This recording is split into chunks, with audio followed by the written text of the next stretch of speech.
2, 1. Man, it's cold.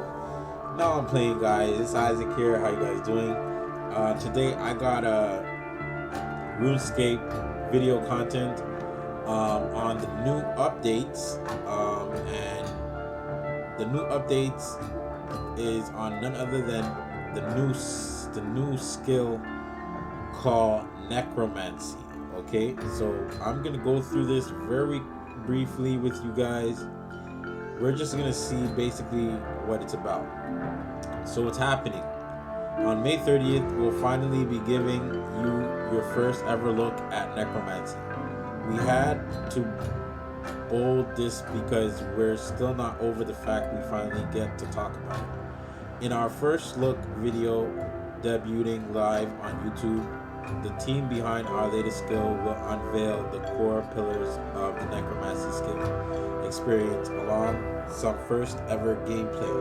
The next day, we'll be bringing together a panel of developers to join us on Twitch for a chat about what you've seen so far and answer some top questions from the reveal.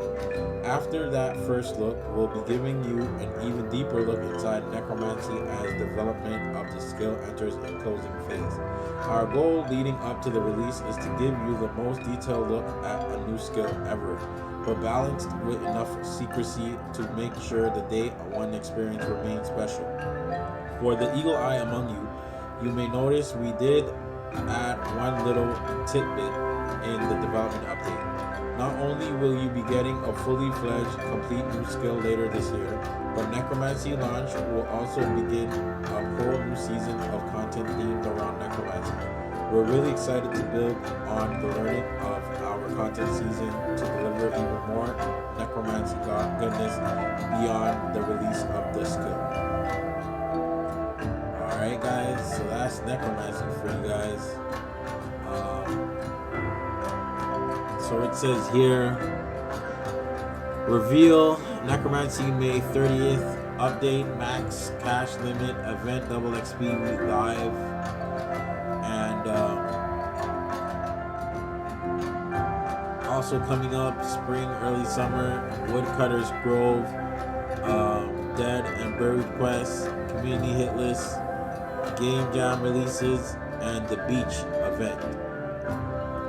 So that's what's coming up. Now, let's so tell me what you guys think about Necromancy. Write in the description what you guys think about Necromancy. If you can't wait to dive right into it and try it on RuneScape. I'm expecting that a lot of old players will come back to RuneScape so that they can, max out this new skill and get back their completionist cape. It's the same thing they did for archaeology. A lot of old players came back and they had to do archaeology up to 120 so that they can get their completionist cape. So I'm suggesting that that's what's gonna happen. So all right guys, that's it for this video. 10 seconds and I'm about to be out. So you guys take care. Look up in the top right or left corner for recommended videos. Ciao.